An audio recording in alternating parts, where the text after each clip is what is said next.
어, 헨리 나우엔이라는 사제가 쓴 죽음 가장 큰 선물이라고 하는 책이 있습니다. 그 책을 보면 동화와 같은 이야기가 하나 기록되어 있는데요. 어머니의 자궁 안에 이란성 쌍둥이 남매가 자라고 있었습니다. 그 이란성 쌍둥이가 엄마의 자궁 안에서 서로 대화를 하는 장면인데요. 여동생이 오빠에게 이렇게 얘기합니다. 오빠, 난 말이지 태어난 후에도 삶이 있다고 믿어. 그랬더니 오빠가 절대 그렇지 않아. 여기가 전부야. 그러니까 우리를 먹여주고 살려주는 이 탯줄만 잘 붙들고 있으면 돼. 딴 일 하지 마. 딴 생각도 하지 마. 여동생도 굽히지 않습니다. 아니야, 이 캄캄한 곳보다 훨씬 더 좋은 곳이 있을 거야. 마음껏 움직일 수 있고 환한 빛이 비치는 그런 곳 말이야. 그리고 난 또 엄마가 있다고 생각해. 그랬더니 오빠가 이제는 화를 냅니다. 무슨 뚱딴지 같은 소리냐. 나는 한 번도 엄마를 본 적이 없다. 내가 말했잖아. 여기가 전부야. 딴 생각하지 말고 여기에 충실하면 돼. 여동생이 또 지지 않고 대꾸를 합니다. 아니야, 난 그렇게 생각하지 않아. 분명히 이 캄캄한 곳보다 아름다운 곳이 있고 엄마를 볼 수 있는 곳이 있을 거야. 동생의 고집에 질려버린 오빠가 그만 입을 다물고 말았습니다. 무시해버리는 것이 최선이라고 여겼기 때문입니다. 여러분들, 이 자궁 안에 있는 이란성 남매의 대화를 어떻게 생각하십니까? 우리 역시 이 세상이라고 하는 자궁 안에 살고 있잖아요. 그래서 이 세상의 삶이 전부라고 믿지 않습니까? 단지 죽음 이후의 삶만을 제가 말씀드리는 것이 아닙니다. 어쩌다가 높은 곳에 올라가서 보면 대형 아파트도 장난감처럼 보이잖아요. 그 장난감 같은 아파트 안에 내 집 한 채를 갖고 싶어서 우리가 평생 동안 얼마나 아웅다웅하면서 살아가고 있습니까? 멀리 떨어져서 보면 참 헛웃음이 나오는 이야기죠. 발을 딛고 살고 있는 인간이기 때문에 그런지 모르겠지만 이 땅에서의 삶이 전부라고 우리는 생각합니다. 그런 우리에게 예수님께서는 기도를 가르쳐 주시면서 하늘의 뜻에 관해서 이야기를 하십니다. 그래서 주기도문의 세 번째 청원에 관해서 오늘은 함께 은혜를 나누려고 그럽니다. 지난 시간에 하나님의 나라는 영토적인 개념이 아니라 하나님의 다스림, 하나님의 통치가 임하는 곳이다 라고 말씀을 드렸습니다. 그럼 하나님께서는 어떻게 다스리시는가? 하나님의 영을 통해서, 즉 거룩한 성령을 통해서 다스리시면 그곳이 바로 하나님의 나라가 된다.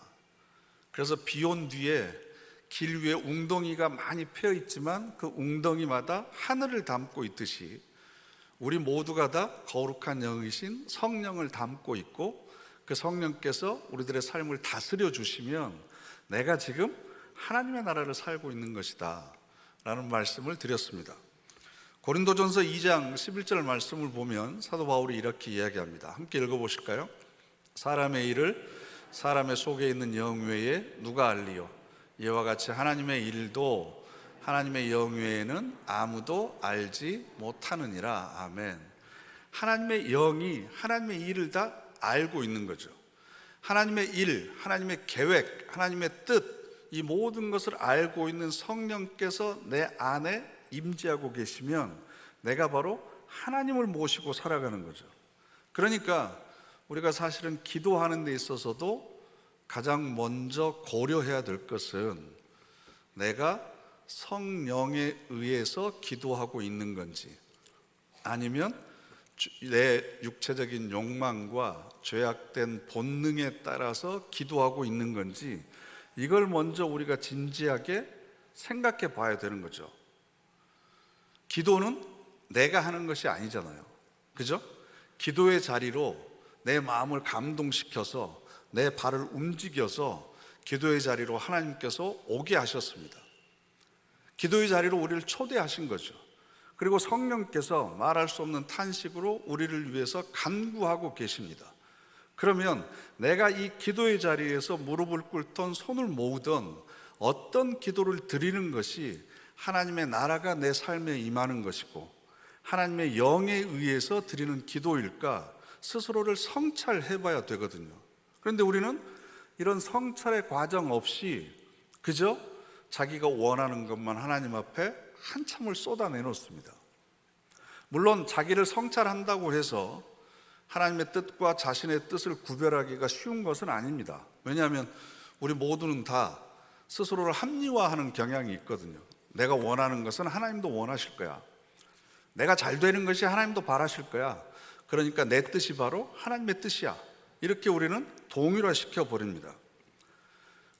과연 그것이 하나님의 뜻일까요? 성경에서는 하나님의 뜻을 뭐라고 이야기하고 있을까요? 사도 바울은 좀 더 분명하게 이야기합니다. 우리가 너무나 잘 알고 있는 데살로니가전서 5장 16절부터 18절 함께 읽어보실까요?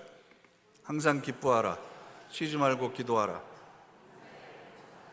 이것이 그리스도 예수 안에서 너희를 향하신 하나님의 뜻이니라. 아멘. 하나님의 뜻이다. 어떤 것이요? 항상 기뻐하고 쉬지 말고 기도하고 범사에 감사하는 삶을 살아라. 그런데 이것을 우리들의 일상에 어떻게 구체적으로 적용할지는 약간 좀 불충분한 것 같습니다. 성자 예수님, 하나님의 아들이신 예수님께서 사복음서에서 이것이 바로 아버지의 뜻이다 라고 좀 명확하게 얘기해 주셨으면 우리가 훨씬 더 이해하기 쉬웠을 텐데 그런 내용이 별로 없습니다. 한 군데 있기는 한데요, 이른 양의 비유를 말씀하시고 나서 이와 같이 작은 자 하나라도 잃어버리는 것은 아버지의 뜻이 아니다, 부정적인 표현을 하셨어요. 그럼 바꾸어서 하늘 아버지의 뜻은 뭐죠? 작은 자 하나까지도 구원하시는 것이 하나님의 뜻이다 라고 우리가 이해할 수 있는데, 그건 하나님의 사역의 범위이지 내가 과연 어떻게 내 삶에서 하나님의 뜻이 이루어질 것인지에 대한 질문에 대한 해답은 충분하지 않은 것 같습니다. 가장 하나님의 뜻이 무엇인지를 좀 우리들에게 구체적으로 제시해 주고 있는 구절이 마태복음 9장 13절인데요. 함께 읽어보시죠. 너희는 가서 내가 긍휼을 원하고 제사를 원하지 아니하노라 하신 뜻이 무엇인지 배우라. 나는 의인을 부르러 온 것이 아니요 죄인을 부르러 왔노라 하시니라. 아멘. 내가 긍휼을 원한다. 마태복음 12장 7절에는 이렇게 말씀이 있습니다. 나는 자비를 원하고 제사를 원하지 아니하노라. 아멘. 엘레오스라고 하는 헬라어 단어가 있는데요, 이 단어를 마태복음 9장에서는 자비라고 번역을 해놨고 마태복음 12장에서 긍휼이라고 번역을 해놨고 마태복음 12장에서는 자비라고 번역을 해놨어요. 똑같은 단어면 똑같은 단어로 번역을 해놔야 우리가 훨씬 더 이해하기 쉬울 텐데, 이 엘레오스라고 하는 단어는 불쌍히 여기다, 동정하다 라는 뜻입니다. 히브리어로는 라캄이라고도 하는데요, 제가 언젠가 말씀을 드렸듯이 이 단어는 여자의 자궁을 뜻합니다. 남자들은 죽었다 깨어나도 이해하지 못할 단어가 바로 이 긍휼입니다. 긍휼. 자기의 태 안에 생명을 품어본 어미가 그 생명에 대해서 갖고 있는 감정이 바로 그런 긍휼입니다. 그러니까 하나님께서는 우리에게 종교적인 형식, 즉 제사, 예배 이런 것보다는 뭘 더 원한다고요? 긍휼을 베풀고 자비를 베푸는 삶을 원한다. 그런데 이 원한다라고 하는 이 단어가 헬라어로는 셀로인데요, 명사가 셀레마입니다. 이게 명사로 쓰이면 뜻이라는 단어가 됩니다. 내가 원하는 것은 내 뜻입니다. 아버지가 원하는 것은 아버지의 뜻이 되는 거죠. 하나님이 원하시는 것이 바로 하나님의 뜻이 되는 겁니다. 하나님께서 우리에게 원하시는 것은 자비와 긍휼을 베푸는 삶을 원하시는 거다, 이런 뜻입니다. 그래서 마태복음 5장에서부터 마태복음 7장까지 산상설교가 기록되어 있는데, 그 설교의 결론이라고 할 수 있는 7장 21절 말씀을 보면 나더러 주여 주여 하는 자마다 다 천국에 들어갈 것이 아니오 다만 하늘에 계신 내 아버지의 뜻대로 행하는 자라야 들어가리라. 주여 주여라고 하는 건 종교적인 형식을 이야기합니다. 손을 들고 소리를 지르면서 침 튀기면서 하나님 주여 아버지 세게 불러봤자 아무리 열심히 제사를 드리고 그렇게 많은 물질을 하나님한테 드린다고 해도 하나님의 뜻대로 사는 사람만이 하나님 나라에 들어갈 수 있다. 이 하나님 나라의 뜻이 바로 앞에 마태복음 6장에 있는 뜻이 하늘에서 이루어진 것 같이 땅에서도 이루어지다 할 때 그 뜻을 이야기하는 겁니다. 그렇다면 이 하늘이라고 하는 것은 창공을 이야기하는 것이 아니죠. 바로 하나님의 뜻을 품고 살아가는 그 사람들의 마음이 바로 하늘입니다. 그곳에 거룩한 영이 거하시면 그것이 바로 하나님의 나라가 되는 겁니다. 그래서 기도할 때 골방에 가서 기도하라고 그랬잖아요. 우리들 마음과 영혼의 가장 깊은 곳, 거룩한 곳, 오염되어 있지 않는 가장 깊은 시면, 그곳이 바로 하나님께서 계시는 거처가 되는 거죠. 그곳에 계신 하나님을 찾아라 라는 겁니다. 그래서 오늘은 세 번째 청원인 뜻이 하늘에서 이루어진 것 같이 땅에서도 이루어지이다. 이 청원의 내용이 도대체 어떤 의미를 가지고 있는지 함께 살펴보려고 합니다.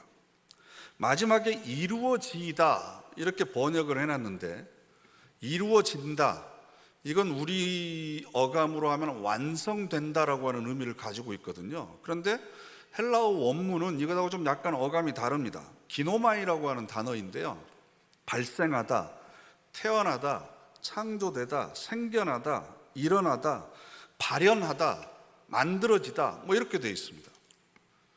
또 이 동사도 3인칭 명령형입니다. 3인칭 단수 수동태 명령형. 명령형은 2인칭이어야 되는데 3인칭입니다.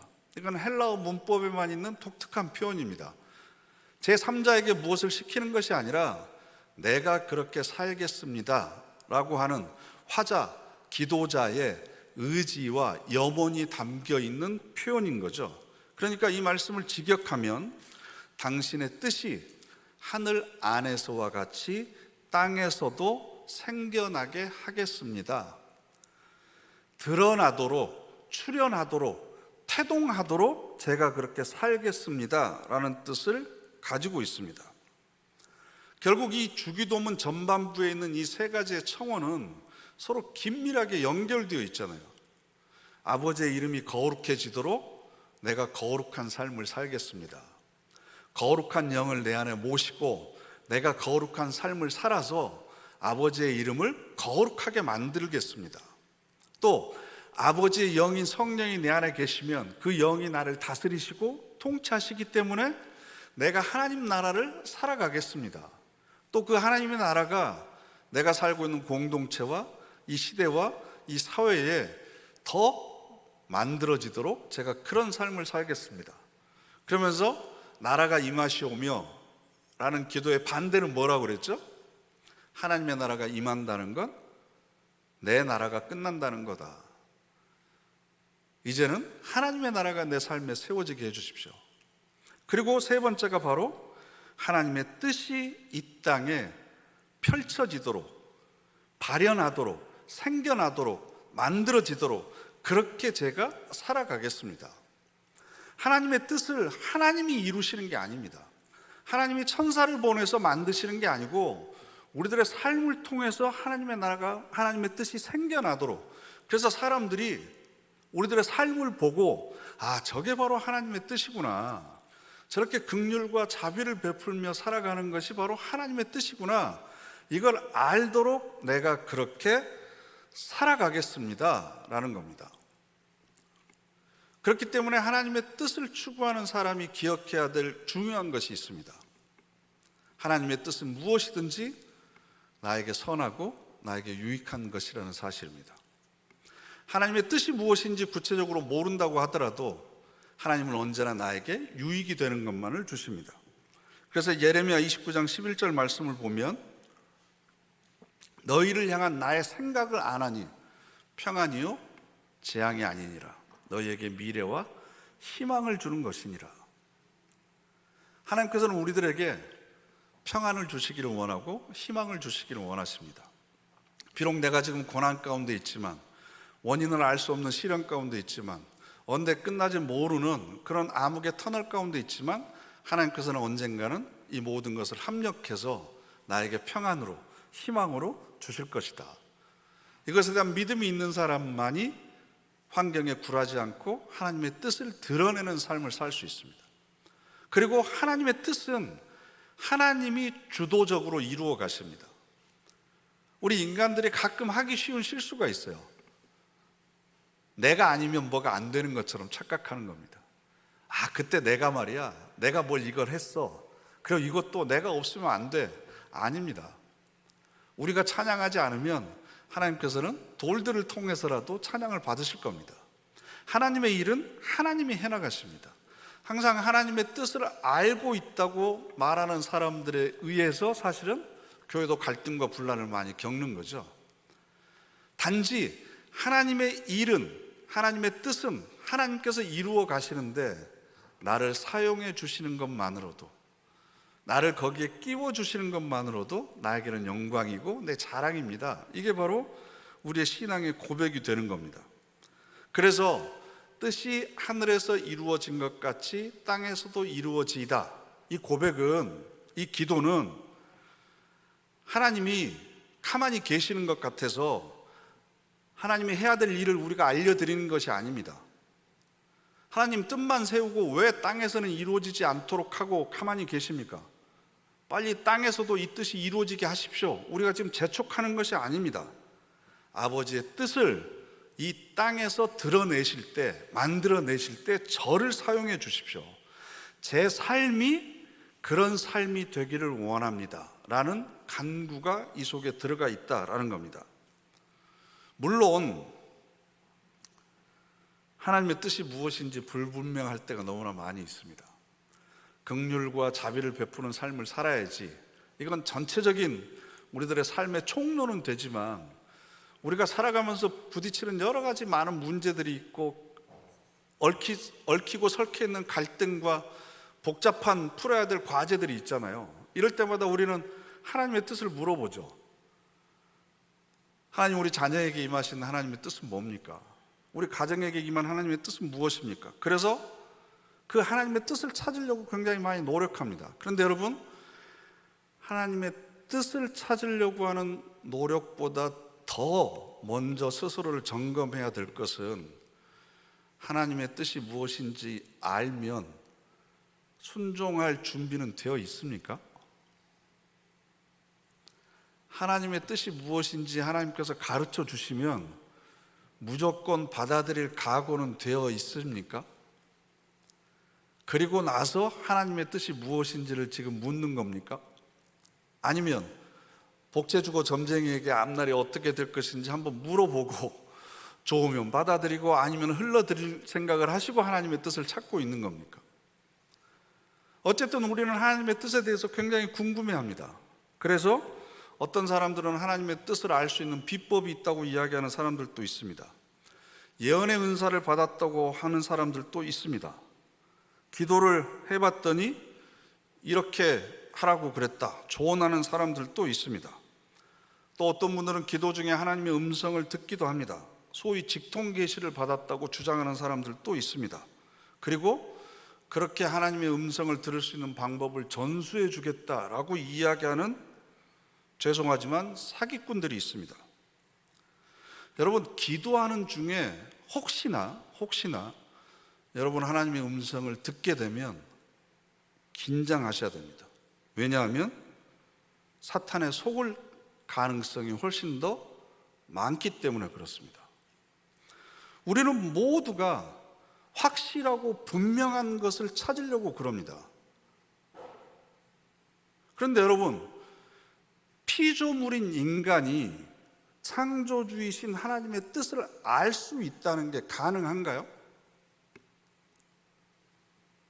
예를 들어서 여러분 가정에 요즘에 애완견, 반려견 키우시는 분들 많은데, 주인인 내가 내 뜻을 우리 강아지한테 알려준다고 얘가 이해할까요? 이해했다고 쳐요. 이 개가 옆집에 있는 친구 개한테 알려줘요. 야, 우리 주인이 나한테 이런 뜻을 가지고 있대. 그러면서 개 언어로 개한테 얘기해줘요. 그럼 그 개들이 말하는 그 뜻이 내 뜻일까요? 하나님의 뜻을 알았다, 하나님의 뜻은 이거다라고 주장하는 것 자체가 사실은 내가 어떤 존재인지를 모르는 뭐라고 이야기를 해야 될까요? 여러분, 기독교 신앙의 길은 모호함과 불확실성입니다. 확실한 것을 찾는 것은 굉장히 위험합니다. 하나님의 뜻은 인간이 이해하기에 불투명합니다. 그래서 거울을 보는 것과 같습니다. 긴가민가, 애매모, 불확실합니다. 내일 일을 한치도 모르는 우리가 어떻게 그 위대하신 하나님의 뜻을 헤아릴 수 있겠습니까? 구름기둥과 불기둥으로 눈에 보이는 것으로 우리들에게 계시해 준다면 모르겠지만 설사 가르쳐 준다고 어떻게 우리가 그걸 알겠습니까? 존 카바나라고 하는 영적 지도자가 있는데요, 이분이 옛날 젊었을 때 테레사 수녀를 찾아갑니다. 인도의 캘커타로. 굉장히 마음에 기대를 안고 찾아가서 도착한 첫날 테레사 수녀를 만납니다. 수녀가 이렇게 물어봅니다. 제가 무엇을 도와드리겠습니까? 무엇을 도와드리면 되겠습니까? 저를 위해서 기도해 주십시오. 어떤 기도를 해드릴까요? 제가 확실하게 믿고 살아가도록 기도해 주십시오. 그러자 테레사 수녀가 이렇게 이야기합니다. 저는 그것을 위해서 기도해 드릴 수가 없습니다. 확실한 것은 당신이 추구할 것이 아니라 버려야 될 것입니다. 이 대답을 듣고 존 카바나가 깜짝 놀랍니다. 아니, 내가 보기에 당신은 확실한 믿음을 가지고 확실한 것을 붙들고 살아가는 사람처럼 보입니다. 그런데 왜 저를 위해서는 그런 기도를 안 해줍니까? 그랬더니 테레사 수녀가 웃으면서 이렇게 이야기합니다. 저는 한 번도 확실하게 알고 믿은 적이 없습니다. 제가 늘 가지고 사는 것은 신뢰입니다. 그러므로 당신도 확실한 것을 구할 것이 아니라 하나님을 신뢰하게 해달라고 구하십시오. 우리는 내비게이션처럼 5일 지나면, 10일 지나면, 2년, 3년이 지나면 내 앞에 어떤 목적지, 장애물이 나타날 것을 확실하게 알아야 내가 그걸 믿겠다고 이야기합니다. 아닙니다. 하나님께서 가르쳐 주셔도 우리는 알 수가 없습니다. 단지 내 손을 붙들고 계시는 그 하나님이 선하신 분이고 나를 사랑하신 분이고 내 계획보다, 내 뜻보다 더 위대하고 완벽하고 아름다운 계획을 가지고 있다는 것을 우리는 단지 믿을 뿐입니다. 그 하나님을 믿기 때문에 걸어가는 거지 내 앞길을 확실히 보여줬다고 해서 걸어가는 것이 아닙니다. 그러니까 대부분의 사람들이 뭔가 확실한 것을 주겠다는 쪽에 확 몰려들어서 2단, 3단이 되는 거예요. 오스왈드 체인버스가 이렇게 얘기했습니다. 믿음은 우리가 이끌려가게 될 곳을 아는 것이 아니라 우리를 인도하시는 그분을 사랑하고 아는 것입니다. 하나님에 대한 신뢰가 있으면 하나님, 당신의 뜻이 무엇이든지 나를 위해서 선하고 유익한 것을 준비하고 계실 줄 믿습니다. 당신의 뜻이 내 삶에서 이루어지는 것이 나의 가장 큰 행복입니다. 그럼 여러분에게 질문 하나 하겠습니다. 내가 내 삶에 대해서 가지고 있는 계획과 하나님이 내 삶에 대해서 가지고 있는 계획 중에 어느 것이 더 위대하고 아름다운 계획이겠습니까? 내가 내 자녀에 대해서 가지고 있는 내 뜻보다 하나님이 우리 자녀에 대해서 가지고 있는 뜻, 이 둘 중에 어느 것이 더 완벽하겠습니까? 잘 생각해 보세요. 그러면 내 뜻대로 하는 내 기도가 이루어져야 됩니까? 응답받지 못해야 됩니까? 왜 대답을 안 하시죠? 여러분의 삶 속에 내 뜻이 이루어지기를 원하십니까? 하나님의 뜻이 이루어지기를 원하십니까? 내 뜻이 하나님의 뜻입니다. 착각하지 마시고 내 뜻과 하나님의 뜻이 다른 경우가 훨씬 더 많습니다. 그러면 내 뜻대로 드리는 기도가 응답받지 못하고 있다는 건 하나님의 뜻이 내 삶에 이루어지고 있다는 증거잖아요. 그러면 내 욕망과 죄악된 본성대로 드렸던 기도가 응답받는 것이 축복인가요? 저주인가요? 여러분 곰곰이 잘 생각하셔야 돼요.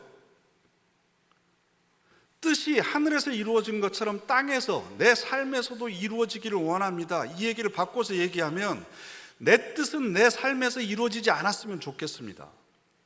내 뜻대로 되는 일 하나도 없었으면 좋겠습니다. 하나님의 뜻대로 내 삶을 채워주십시오. 하나님의 뜻이 내 삶에서 드러나게 해주십시오. 이런 기도를 지금 우리가 드리고 있는 거라고요. 이게 바로 주께서 우리에게 가르쳐 주신 기도입니다.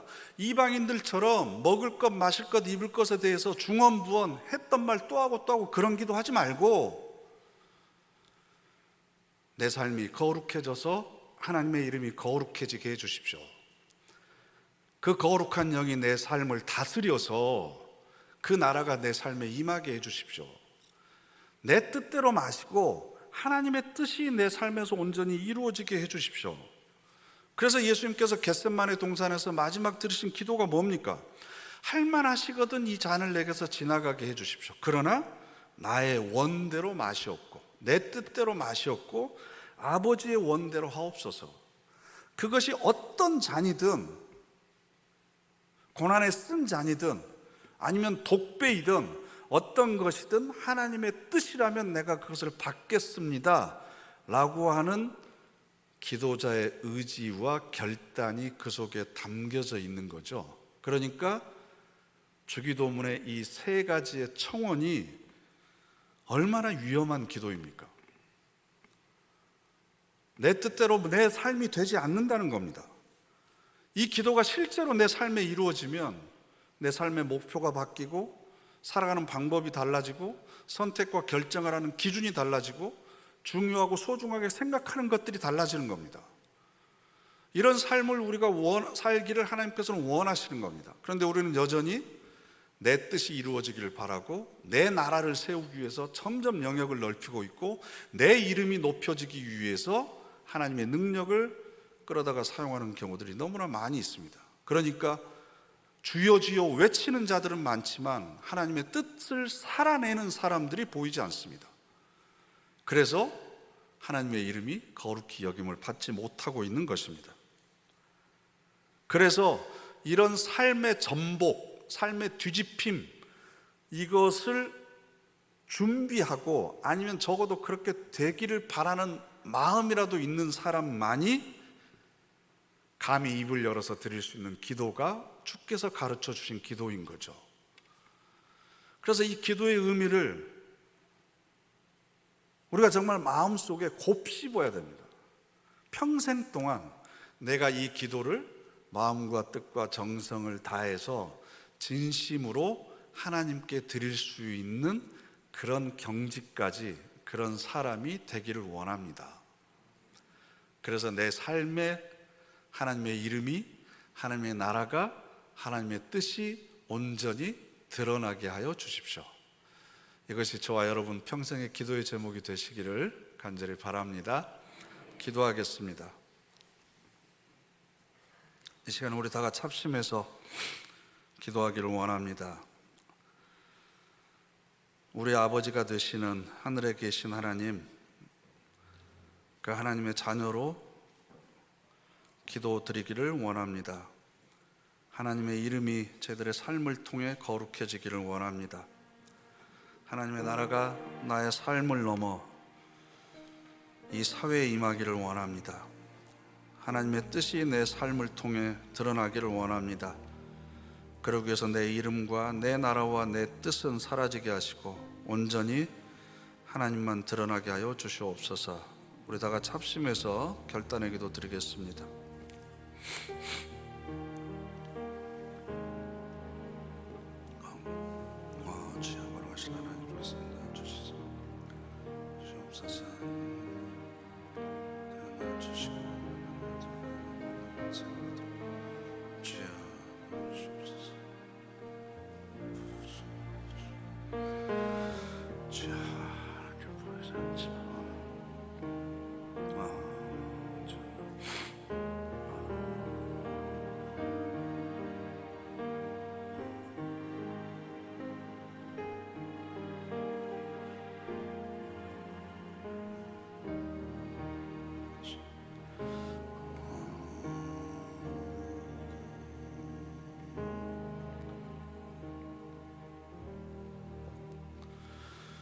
나를 향하신 하나님의 선하심을 믿습니다. 나를 향하신 하나님의 완벽한 계획이 있으심을 믿고 감사를 드립니다. 가는 길이 불확실해 보이고 모호하더라도 주님 그 손을 놓지 않게 하시고 이 믿음의 여정을 끝까지 달려가게 하여 주시옵소서. 그래 이제부터는 내 삶에서 내 뜻이 아니라 하나님의 뜻이 더 드러나는 복된 삶이 되게 하옵소서. 예수님의 이름으로 기도드립니다. 아멘.